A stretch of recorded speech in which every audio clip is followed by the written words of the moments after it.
শরৎচন্দ্রের সন্তানহীন জীবনকে পূর্ণ করেছিলেন আফিম, ভেলু, বল্টু এবং বাঘারা। নেশাধর ছিলেন অনেক কম সময়ে, দুরন্তও ছিলেন সেই রকম। পিতা মতিলাল চট্টোপাধ্যায়ের মতো বোহেমিয়ানা ছিল রক্তে।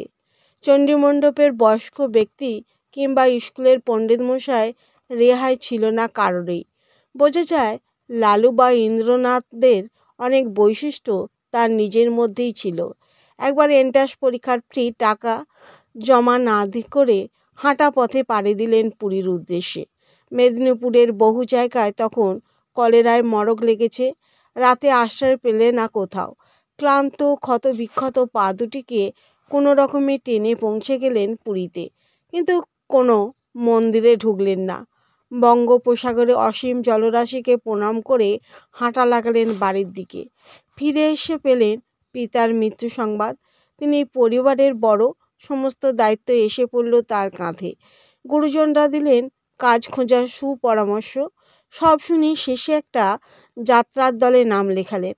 বাউন্ডুলে নেশাখোর চরিত্রহীন কত বিশেষণই যে জুটল কপালে। কিছুটা আত্মগ্লানি থেকেই রোজগারের আশায় কদিন কলকাতায় থেকে পাড়ি দিলেন ব্রহ্মদেশে। আজকের মায়ানমার জীবনের অভিজ্ঞতার ভাড়ারে এক নতুন অধ্যায় যুক্ত করল রেঙ্গুনের একাকী দিনগুলি। দেখলেন মানব চরিত্রের বহু রূপ। নিজের জীবনে না হলেও সাক্ষী থাকলেন প্রেমের মহত্বের। শুরু হলো শ্রীকান্তের শরৎচন্দ্র এবং এর যাত্রাপথ। চাক্ষুষ সাক্ষাৎ ঘটল পথের দাবির সব্যসাচীর সঙ্গেও। এইসবের মধ্যে সুস্থির হয়েছে জীবন। সাফল্য পেল বড়দিদি। প্রকাশিত হতে লাগলো পরিণীতা, পল্লী সমাজ, শ্রীকান্ত, দেবদাস, গৃহদাহ ইত্যাদি উপন্যাস, সঙ্গে অসংখ্য ছোট গল্প। শরৎচন্দ্র হয়ে উঠলেন দরদি কথা সাহিত্যিক। এই প্রসঙ্গে বোধহয় আরও দুজনের কথা বলে নেওয়া মন্দ হবে না। তার মধ্যে একজন হলো ভেলু কুকুর, আসলে শরৎচন্দ্রের সন্তান। শ্রীহীন এই নেড়ি কুকুরটির মৃত্যুতে প্রবলভাবে ভেঙে পড়েছিলেন তিনি। আরেকজন হলো পোষা টিয়া পাখি বেড্ডু, যার খাতি ছিল চোরধরায়। গাছের পেয়ারা আগে সে খাবে, তারপর অধিকার পাবে বাকিরা।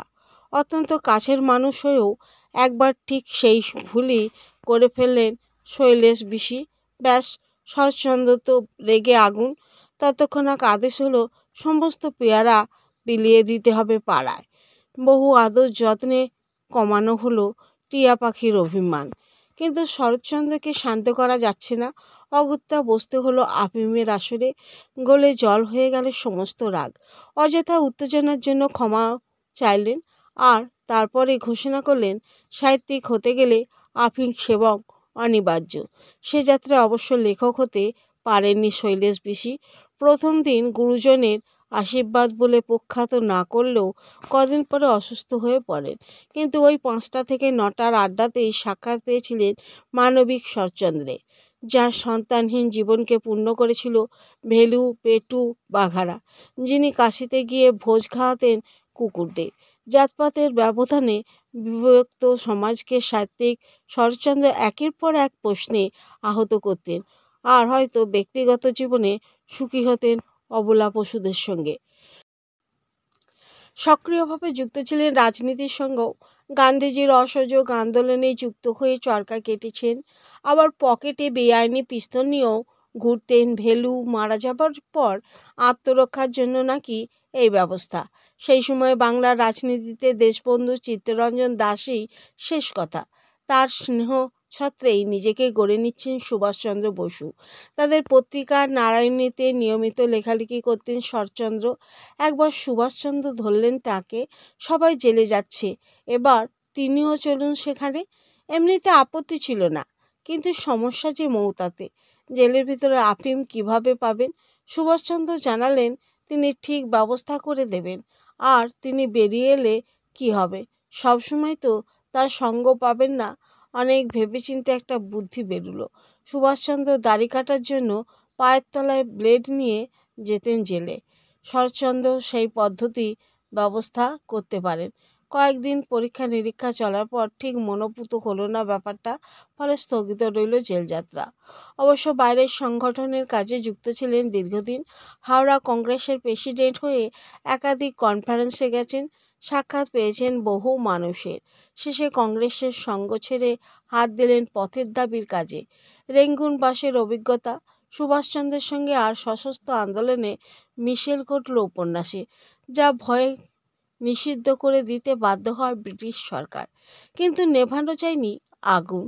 দেশের উত্তর পূর্ব ধরে আজাদ হিন্দু বাহিনী নিয়ে ফিরে এসেছিলেন সুভাষচন্দ্র।